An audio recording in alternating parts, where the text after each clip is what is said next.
Voltei com o Zé Carlos aqui do PV do meu lado. Zé, você acha que realmente o PMDB e o PSDB vão brigar? Porque eles já estão com todos os sinais, né? Então, tudo indica que vai ter essa grande disputa aqui no estado do Pará, né? Eu acho o seguinte, eu acho que a gente primeiro deveria fazer um debate sobre o projeto do Pará, né? O projeto para o Pará. Entendeu? A gente precisava unir força, por exemplo, para trazer o licenciamento para o estado. Independente de quem fosse o governador. Nós precisamos trazer esse licenciamento para cá. Você está falando de que licenciamento? Licenciamento ambiental de todos os grandes projetos. Sabe por quê, Marcelo? Porque é a única forma do Pará participar e dizer as condicionantes que ele precisa desse projeto. Certo. Se vocês têm 14 hidrelétricas, por exemplo, por que nós não reivindicarmos que 10% da energia produzida fique para uma estatal paraense para ela ofertar aos empreendimentos que quiserem se colocar aqui? Nós teremos 14 novas hidrelétricas no estado do Pará. Em que período? Nós temos, vamos começar agora, Marabá, São Luís do Tapajós, uma em Jamanchi. Nós temos 14. Mas isso é para gerar energia para o resto do país, Para o resto do país. E para a gente aqui? Não, para cá não. Fica o dano ambiental. Não, fica o dano ambiental, o dano socioeconômico. Mas o governo não faz nada, Zé. Pois é, e é isso que nós estranhamos. A OAB estranha, por exemplo, a Comissão de Meio Ambiente da OAB, agora na Semana de Meio Ambiente, vai apresentar para a diretoria da OAB um projeto de ação de incondicionalidade contra os licenciamentos feitos até hoje no estado do Pará. Inclusive, vamos questionar Belo Monte. Vamos questionar Belo Monte. Questionar Belo Monte, entendeu? Nós não aguentamos mais. Entendeu? Por exemplo, Belo Monte. Você lembra que o Collor falava?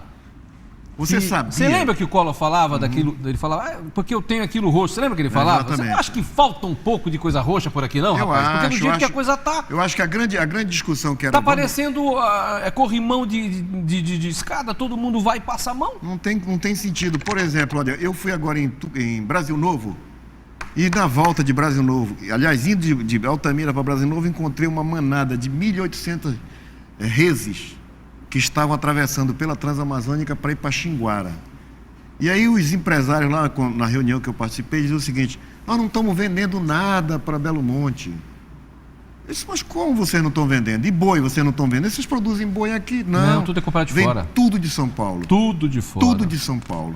Então não é possível que continue assim no estado do Pará. A única coisa que funciona aí é o negócio de uma lavanderia que funciona lá de Belo Monte. Besteira. Besteira. Não sei se é besteira. O consórcio Belo Monte compra besteira aqui no estado do Pará. Besteira. Sinceramente, besteira. Os veículos. Entendeu? Tinha que impor que comprasse veículo, aqui. Fornecimento de tudo quanto é. Deixa eu te perguntar uma coisa. O consórcio Belo Monte e todas essas 14 hidrelétricas não necessitam obrigatoriamente de certidões do Estado para funcionar? Sim. É só nega a certidão. Não, eu nego a certidão. E mais, se não fizer o que é necessário. O licenciamento ambiental não pode ser feito sem a participação do Estado. É o artigo 23 da Constituição. Então pronto, não é? E eu não entendo por que o Pará abre mão disso. Mas abre mão por quê, Eu não entendo. Mas você que trabalhou 4 anos lá com o homem, lá com o governador, não vai saber que eu vou saber? Eu não entendo por que o Estado do Pará não participa disso, rapaz. O governador, algum dia desse, anunciou que ia entrar contra a Lei Candir.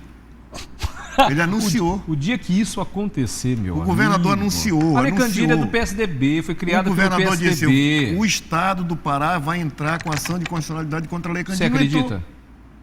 Você acredita? Mas deveria entrar. Mas eu também acho, mas eu quero saber se você acredita. Você imagina... Você conhece tão bem o Marcelo, você imagina o seguinte... Eu não conheço. Você imagina que pela regra... Todo o ICMS de energia elétrica, todo o ICMS gerado pela energia elétrica do Brasil é distribuído da seguinte maneira: 63% vai para a região sudeste e apenas 3% fica na região norte. Que coisa, né? E nós teremos 14 hidrelétricas para nada. É o que o Jabas disse, nós estamos sofrendo um negócio chamado colonização interna, nós estamos sendo colonizados novamente. Mas olha, produção, eu quero chamar o Jabas Vasconcelos para ele poder dar uma entrevista para a gente, porque o discurso dele foi duro, hein? Foi duríssimo. Agora essa questão, olha, você vê o seguinte, a gente estava falando aqui do desenvolvimento. Não é possível, por exemplo, eu fui em Tucumã, eu estive Paraupebas, Canaã dos Carajás, Tucumã esse final de semana passado. Você andou numa estrada bonita, né? Nossa Senhora! Se você sai de Canaã dos Carajás, você tem duas opções. Sair de Canaã dos Carajás para ir para Tucumã, por exemplo. Você pode fazer o seguinte: voltar para Marabá, que é uma estrada péssima, carreta. Conheço tudo isso. Uma confusão. Vou rezar para ter um amigo que tem um avião. Aí chega lá de Marabá, você vai de Marabá e pega de novo a PA 150 para Xinguara para pegar 279. Um sufoco. Aí você pega. Você tem uma outra Você vai até o 100, onde o carro não anda. Ou você tem uma outra solução. Qual é a outra solução? Vim para Canaã dos Carajás, 40 quilômetros, né? E depois entrar no Cedere 3. Aí quando você termina a mina da Vale do Rio Doce, terminou o interesse da Vale do Rio Doce, começa o interesse do povo, acaba a estrada. Não, eu quero mostrar, não tem muito a ver com esse programa. Acaba a estrada. Não tem muito a ver com esse programa, mas eu vou mostrar os vídeos que nos mandaram da estrada de Marabá até Curionópolis, né? Que nos mandaram, e o Repórter 17 está colocando no ar semana que vem, mas eu fiquei tão impressionado, entra o caminhão inteiro dentro do buraco. Aí as pessoas não entendem por que aquela região quer se emancipar do estado do Pará. Porque não tem estado lá, Zé. Verdade. Não tem, Zé. Não Olha, existe estado. Se as prefeituras não colocam policiamento, não tem policiamento. Eu saí de carro de Tucumã sábado, 6 horas da manhã, para chegar 1 hora da tarde em Marabá, indo pelas estradas de terra, né? Quando nós chegarmos a 500 metros para varar na PA, asfaltada, o Igarapé tinha cortado a estrada. E eu tive que voltar tudo de novo. Já passei por tudo isso. Imagina o sofrimento daquele pessoal. Pegamos 2 caçambas atoladas no meio da estrada. Já vi. Foi buscar o trator para poder tirar a caçamba. Estrada que é para levar 1 hora, você leva 2, 3 horas. Olha, a gente tem uma matéria de comportamento, é isso, produção? Uma matéria de comportamento rapidinho que vocês vão ver e eu volto com o Zé aqui.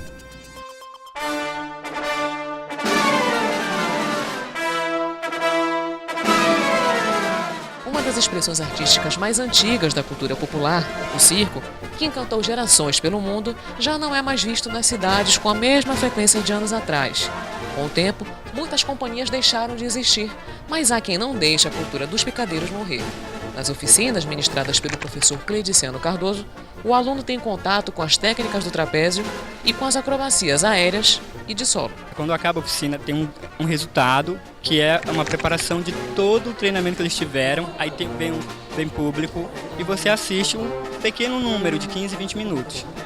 Depois disso, tem a próxima oficina, que é o segundo módulo, o terceiro módulo. Então, aqueles hábitos, a gente direciona. O estudante Igor Bacelar frequenta as aulas há 2 meses e já sente os benefícios da atividade. A questão de trabalho com circo desenvolve tanto a questão do teu corpo, a questão de postura, a questão de teu condicionamento físico. Então a gente brinca aqui que a academia é para os fracos, porque aqui a gente consegue um condicionamento muito maior.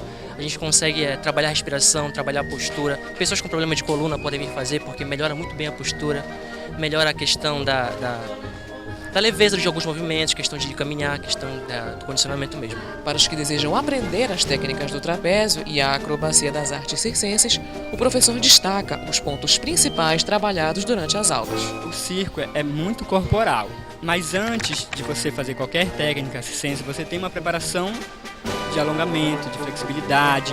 Eu trabalho com abdominais do Pilates, para que eles ganhem resistência, para que eles ganhem abdominal. Você não simplesmente é direcionado para subir no tecido aéreo. Como é que você vai subir no tecido aéreo se você não tem um trabalho físico, se você não tem um trabalho que lhe dê resistência, lhe dê uma respiração? Precisa de uma respiração para estar lá. Precisa mostrar o movimento, uma leveza, uma plasticidade. O corpo que não tem uma preparação, você visualiza que o corpo está cansado ali em cima, mas esse não é o objetivo. O artista, quando apresenta o tecido aéreo ou o trapézio, não interessa que ele está cansado, não interessa se exige muita força. O público quer ver a leveza do movimento, a beleza do movimento, a suavidade do movimento. E isso eles têm condições de executar, porque tem toda uma preparação antes. A iniciação à técnica circense, sim, mas a iniciação ela vai aumentando os níveis de dificuldade. Hoje, como eu estava ensinando o giro de pescoço, é um grau muito difícil, poucos executam. Na minha companhia eu executo apenas. Então vai elevando o nível, conforme a habilidade do aluno, conforme o direcionamento da oficina, você vai dificultando para que o aluno consiga lhe dar o material melhor para você trabalhar até para o resultado da oficina. Como vimos, o universo do circo não deixa de fascinar. Seja para ingressar em companhias circenses, para conhecer ou aprimorar os diversos tipos de técnicas corporais, ou ainda como atividade de conhecimento e aprendizado. O tempo mostra que o seu valor e importância permanecem.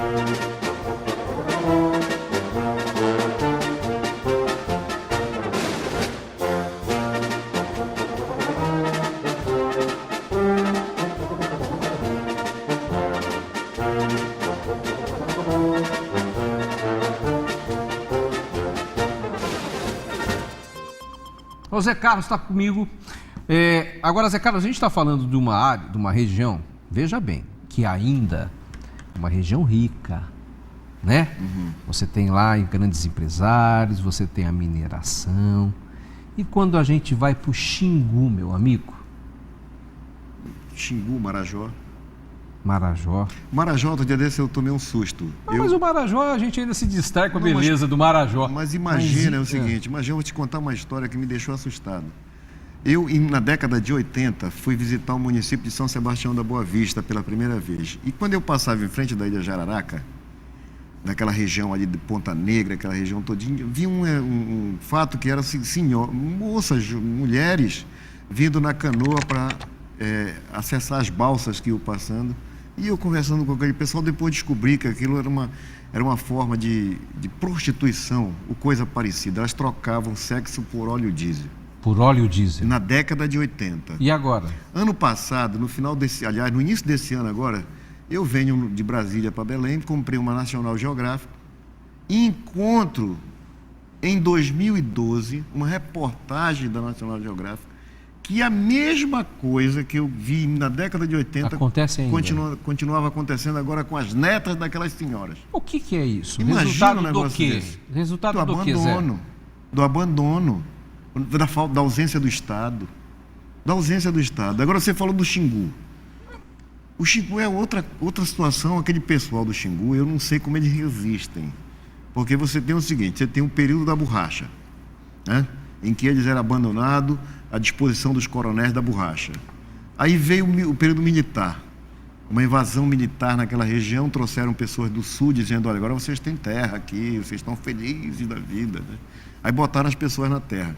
O IBAMA, que liberou Belo Monte, talvez para mostrar serviço, é o mesmo IBAMA que persegue o produtor rural. Mas a região do Xingu aquela pessoa que mora é uma das mais abandonadas do estado, né? Aquela pessoa que mora no travessão. Já foste num travessão da Transamazônica? Não. 70 quilômetros para dentro? Não. Estrada de terra, lama. Já peguei a Transamazônica, já peguei a estrada de terra, lama, porque mas não peguei tanto assim. A gente pega a Transamazônica, é ruim, é difícil. Agora tu imagina aqueles travessões que ficam pra dentro. É aquele lá que você tem que pagar R$50 pro trator te puxar. Senão você não sai. Imagina a pessoa que está lá dentro do O cara travessão. paga R$50 para um trator puxar e poder sair dali, porque senão não sai. Para trazer de lá de dentro a produção. Que absurdo. Aí como é que ele vai conseguir abastecer Belo Monte? É ilusão completa. Ele não vai conseguir. O consórcio não vai comprar. E a história de Santarém também, né, rapaz? Esse descaso com Santarém.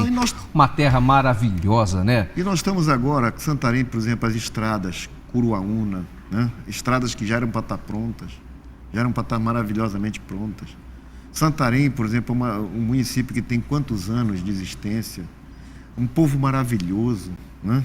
E aquele povo abandonado o tempo todo. E aí fica o pessoal aqui de Belém do Pará, tá vendo? Querem se dividir, não amam o Pará, ao contrário.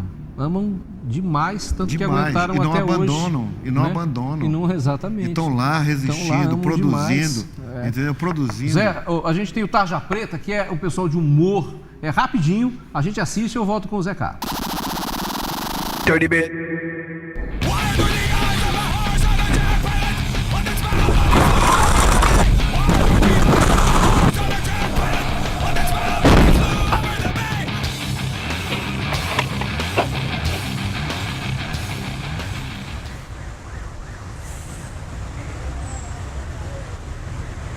Ei, o que foi isso que aconteceu aí, meu brother? Então, foi o carro, aquele carro que tá capotado ali, passou por cima dessa mulher, decepou a mão dela, tem 3 acidentados, aquele que tá ali, olha, aquele que tá ali bem ali, ó, tá vendo? Tava no carro também que capotou. O carro capotou por causa do carrinho de sorvete que tava na frente dele.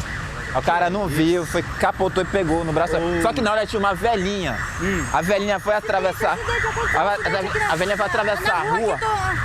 Só que aí Não. Moço, A velhinha... ei, moço, o que foi que aconteceu aí, moço? Então, deixa eu voltar. Como eu tava falando pra ele, aquele carro que tá capotado ali passou por cima dessa menina aqui, que decepou o braço. Foi um carro que passou por cima do braço dele, aí decepou. É. Olha aqui, ele tá falando Só aqui, que, ó. só que aí teve 3 acidentados, entendeu? Aí foi na hora, tinha um carrinho de sorvete no meio, aí ele capotou, só que aí tinha uma velhinha. A velhinha tava na hora, passando. Foi isso aí. Foi o carro que decepou o braço dele, moço. Então deixa eu contar, amigo. Égua. O carro que tá capotado ali passou por cima da droga do braço.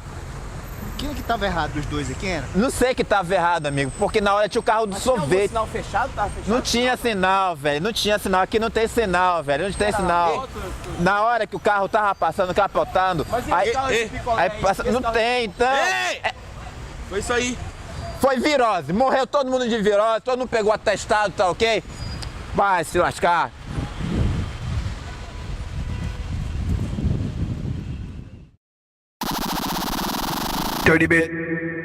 Voltei com o Zé Carlos do PV. Zé Carlos, vou te fazer uma pergunta direta. Se você fosse novamente chefe de gabinete, chefe da Casa Civil do governo Jatene, você recomendaria a ele que ele fosse candidato à reeleição ou que não fosse candidato na reeleição com o quadro atual, na situação de hoje? Olha, eu acho o seguinte, o governador Simão Jatene ele tem muita dificuldade hoje, porque primeiro que o partido dele não está unido, o grupo não está unido, né?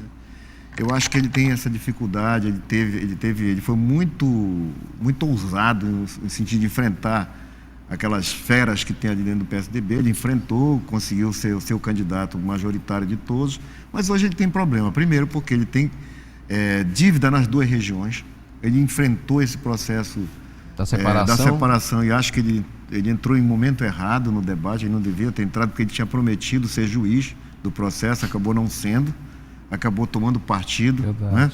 Depois ele ousou apoiar 2 candidatos a prefeito da região metropolitana. Esses 2 candidatos vão ter que demorar muito para mostrar serviço, porque eu tenho certeza que o Zenaldo, com toda a vontade, a boa vontade que ele tenha, ele pegou um governo ruim, Desastroso. né, desastroso. O governador, o pioneiro é um outro estilo de governo de Ananindeua, né? Então você chega, muda tudo, então até engrenar, até dar certo, vai demorar, e esses são 2 cabos eleitorais que ele precisaria no processo de eleição. Ou seja, vão estar desgastados Então, talvez daqui a um ano, né? Quer dizer, aqui seria o trunfo dele na região metropolitana. E esses governos não vão dar fruto suficiente para resolver. E uma outra questão é o seguinte, o renitente avanço da violência, né? Você viu o número de estupros, rapaz, esse ano? Absurdos. E aí o que é uma coisa muito interessante, é o seguinte, eu acredito que a única forma da gente diminuir a violência é a gente apostar na juventude, né? Uma das coisas importantes para isso seria estimular o esporte coletivo, por exemplo, né? Aí você vê, em 2012, a direção da CEL gastou quase todos os recursos apostando em MMA, que não é um esporte próprio do Propaz, por exemplo, né? Do programa Propaz. Quer dizer, como é que você fala uma cultura de paz e aposta todo o teu dinheiro em MMA? Entendeu? Quer dizer, você, em vez de pegar esse dinheiro do ACL e apostar em vôlei... Você não respondeu a pergunta que eu te fiz para a gente terminar o programa.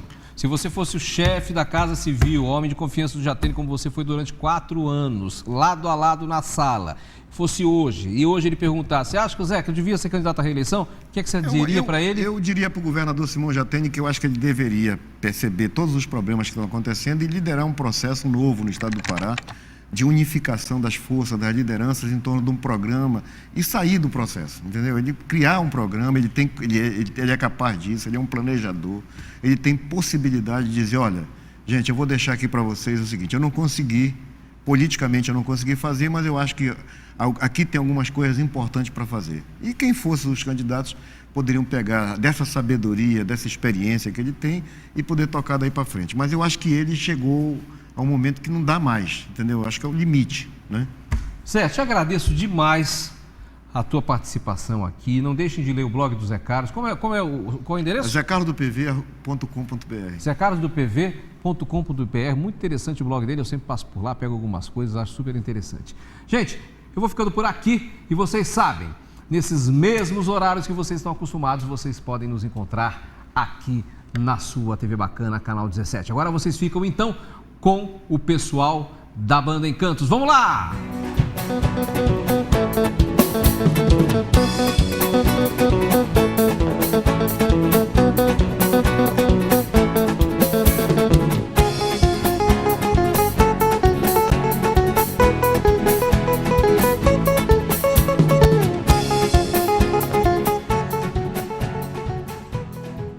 Programa Bacana. Oferecimento Eletromóveis, o bom gosto para seu lar.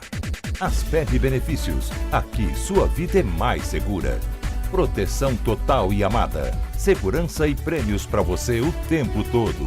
Tudo Casa. O tudo da construção tá na Tudo Casa. Big Ben. Sua saúde é um Big Ben. E Amada. Completa a sua vida.